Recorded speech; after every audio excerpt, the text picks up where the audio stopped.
ఆంధ్రప్రదేశ్ విభజింపబడిన దగ్గర నుండి ఈ సెకండ్ వరకు కూడా ఆంధ్రప్రదేశ్కి అన్యాయం జరుగుతూనే ఉంది. ఆంధ్రప్రదేశ్కి సంబంధించిన రాజకీయ నాయకులు వాళ్ళ రాజకీయం కోసం చివరికి ఆంధ్రప్రదేశ్ ప్రయోజనాలను కూడా పనంగా పెట్టే పరిస్థితి అయితే ప్రస్తుతం కనిపిస్తూ ఉంది.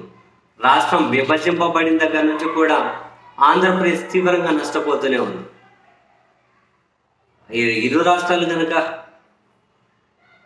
హైదరాబాద్ నమ్ముకొని హైదరాబాద్ మన రాజధాని అని చెప్పి అన్ని దశాబ్దాల పాటు హైదరాబాద్తో అనుబంధం పెనవేసుకుపోతే అలా నుంచి అవతలు పెట్టేశారు. అండ్ ఆ తర్వాత విభజన చట్టంలో ఆంధ్రప్రదేశ్కు ఏమేమైతే హక్కులు ఉన్నాయో, ప్రామిస్లు ఉన్నాయో వాటిని నెరవేర్చడం కోసం ఇప్పుడు 10 సంవత్సరాలు దాటిపోయింది.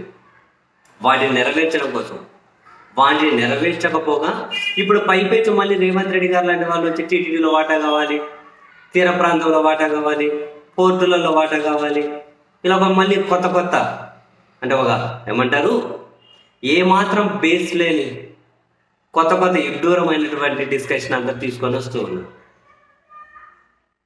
నిన్న ముఖ్యమంత్రి గారు వెళ్ళి మంత్రుల బృందం, అధికారుల బృందంతో వెళ్ళి తెలంగాణ ముఖ్యమంత్రితో చర్చలు జరిపి వచ్చిన తర్వాత కూడా ప్రభుత్వం నుంచి ఒక ప్రకటన రావాలిగా. ఇదేమి చంద్రబాబు నాయుడు గారి వ్యక్తిగత పర్యటన, ఆయన ఇంటి పంచాయతీలో కాదు కదా, ఇది రాష్ట్ర పంచాయతీ. మరి ఏమేమి చర్చించారు, మీ ఎజెండాలో ఏమేమి ఉన్నాయనే దానికి సంబంధించి ఒక ప్రకటన రావాలిగా, రాష్ట్ర ప్రజలకు చెప్పాలిగా. అది చెప్పట్లేదు. పైపెచ్చు మళ్ళీ ఏం జరిగింది, ఏం మాట్లాడారు, కొత్త ఫిట్టింగ్లు పెడితే ఎందుకు అలో చేస్తున్నారని అడిగిన వాళ్ళ మీద తెలుగుదేశం పార్టీ తీవ్రంగా దూషణలకు దిగుతూ ఉన్నారు.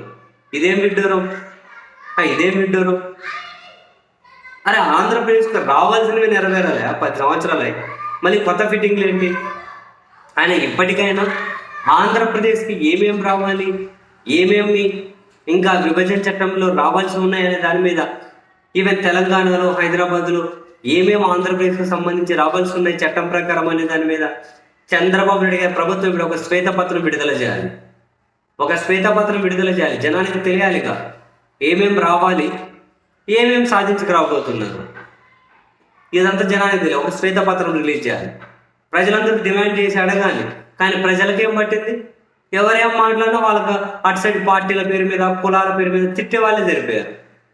ఎక్కడైనా కనుక రాష్ట్రం అని, యూనిటీ కానీ ఇటువంటి ఏమైనా ఉన్నాయా? నువ్వు ఏమడిగినా బుద్ధులు తిట్టేకే సరిపోతుంది. నువ్వు ఏమన్నాడు అటు సైడ్ ఏమంటారు, కొందరి దృష్టిలో కొందరు తోపులు, ఇంకొందరి దృష్టిలో ఇంకొందరు తోపులు.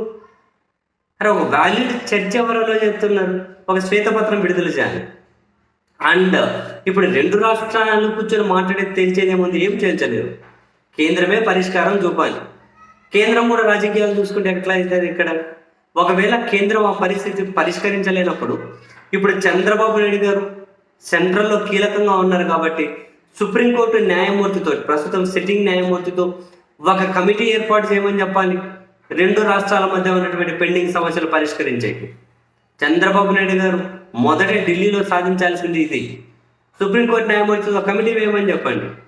చట్టం ఎంతవరకు అమలైంది, ఇంకా ఏమేమి ఉంది అని, ఎంతవరకు అమలైంది, ఏమేమి ఉంది, ఆంధ్రప్రదేశ్కి ఏమేమి పోవాలి, ఆంధ్రప్రదేశ్ నుంచి తెలంగాణకి ఏమేమి రావాల్సి ఉన్నాయి, ఓవరాల్గా సుప్రీంకోర్టు న్యాయమూర్తితో ఒక కమిటీ వేయమని చెప్పండి. ఆ కమిటీ పరిష్కారమే ఫైనల్ అని చెప్పమని చెప్పండి. కమిటీకి అధికారాలు ఇవ్వమని చెప్పాలి. చంద్రబాబు నాయుడు గారు ఫస్ట్ ఆ పని డిమాండ్ చేయాలి. అట్లా కాకుండా ఏదో వస్తేమమ్మ, పోజుమమ్మ, అడిగిన వాళ్ళను బూతులు దిగుతామమ్మ, శాపాలు పెడితేమమ్మ, దూషణలకు దిగుతామమ్మ అంటే ఏందో ఈ పంచాయతీలు. జనానికి కూడా ఇట్లాంటివి ఇష్టం. ఏం చేస్తాం? నువ్వు ఎక్కడే కూడా లాజిక్గా మాట్లాడరా, ఏదో ఒకటి నోరేసుకొని పడిపోయి అటు సైడ్ వాళ్ళని తిట్టేద్దామని సరిపోతుంది. ఇప్పుడు చంద్రబాబు నాయుడు ఢిల్లీలో కీలకం ఉన్నారు. సుప్రీంకోర్టు సిట్టింగ్ జడ్జితో ఒక కమిటీ వేయమని చెప్పండి. ఆ కమిటీ పరిష్కరిస్తుంది. 2 రాష్ట్రాల మంత్రులు ఏది మాట్లాడుకుంటారు, అధికారులు ఏం మాట్లాడు. ఇరు రాష్ట్రాల ముఖ్యమంత్రులు కలిస్తేనే ఎజెండా మీద ఒక అభిప్రాయానికి రాలేకపోయారు. ఇక మరి వీళ్ళు నెక్స్ట్ తేల్చేది టైం వేస్ట్ కాకపోతే.